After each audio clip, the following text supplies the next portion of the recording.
I'm shaking as I write this. Part of me is afraid someone in my family will find out. Part of me is just exhausted from years of keeping quiet. But mostly, I'm angry. Angry at how unfair things have always been. Angry that I'm even in this situation at all. Tomorrow is supposed to be one of the most important days of my life. After years of working myself to the bone, pulling all-nighters, working part-time jobs, living on a tight budget, I finally graduated from college with a near-perfect GPA. And not just that, but I landed my dream job at a top tech company. Tomorrow evening, my company is hosting a formal welcome reception for new employees. It's a big deal, a chance to meet senior management, build professional connections, and leave a lasting impression. I saved up for months to buy the perfect dress, something elegant, professional, and appropriate for the event. It wasn't extravagant, just a simple, stylish dress that made me feel confident.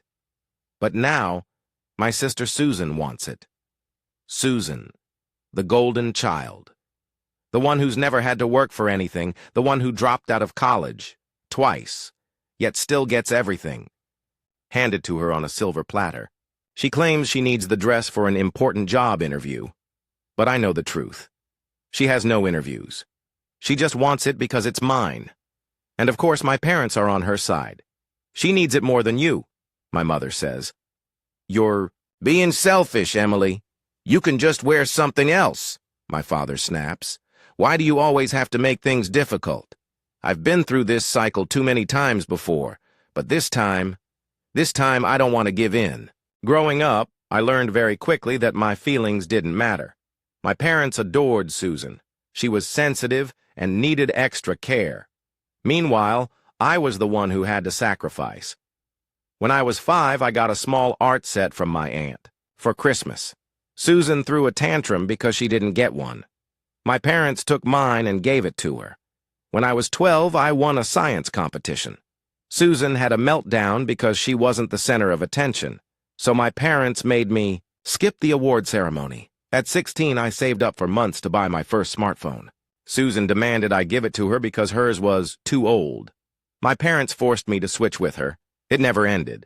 Clothes, books, electronics, anything I owned was fair game for Susan to take. If I protested, I was selfish.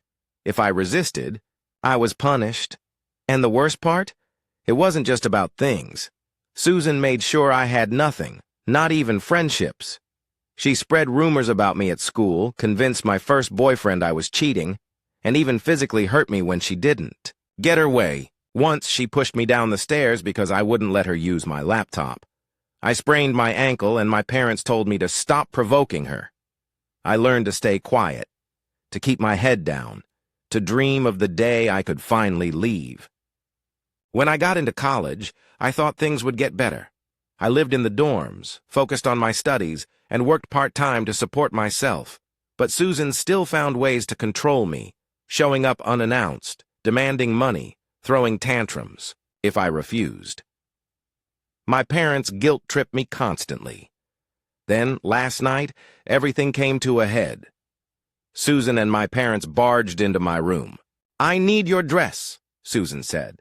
I told her no, she screamed, calling me arrogant for having a job before her, accusing me of making her look bad. My parents immediately took her side. "She has interviews lined up," my mother insisted. "This will help her confidence." "You can wear something else," my father added. I stood my ground. "No." That was the moment my father's face darkened. "Stop being so difficult, Emily. Can't you think about your sister's feelings for once?" What made it worse? Susan had already been given a $2,000 designer dress by my parents, but she returned it, used the money to buy makeup and a new phone case. She didn't need my dress. She just wanted to take something from me. For the first time in my life, I refused to cave. That night, my grandmother called. She wanted pictures of my welcome celebration. I hesitated. She knew something was wrong. She took me out to lunch the next day. "Tell me everything," she said. And I did. For the first time in my life, I told. someone the truth. How Susan destroyed my things, how my parents always took her side, how I had spent years walking on eggshells. My grandmother listened, her hands trembling with rage. Then she started making calls. By the time I got home, my phone was exploding with messages. My aunts, uncles, and cousins, people who had always believed my parents' perfect family act, were furious. And then Susan lost control. She was waiting for me in my room. "You think you can turn the family against me?" she sneered. "Give me the laptop." When I refused, she grabbed my hair and slammed my face into the doorframe. The pain was sharp. I felt warm blood running down my nose. My aunt, who had been waiting outside in her car, heard the noise and rushed in.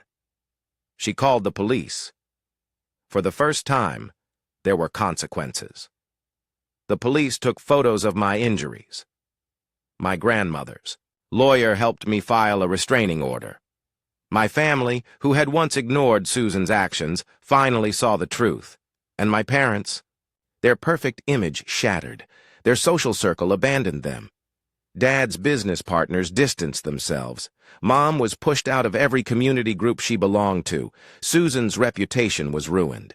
They tried to play the victims, but no one believed them anymore. That was 6 months ago. Today I live with my grandmother.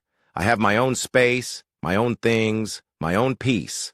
Susan was forced into anger management after another violent incident. My parents lost nearly everything: respect, social status, even their home. And me? I just got my first promotion. My job is my fresh start. I no longer flinch when I hear loud noises. I no longer apologize for taking up space. My grandmother once told me, "Family should lift you up, not tear you down." She was right, and now, for the first time in my life, I am free. Thank you for watching. If you haven't subscribed yet, please do so and hit the notification bell to stay updated with more shocking real-life stories happening around you.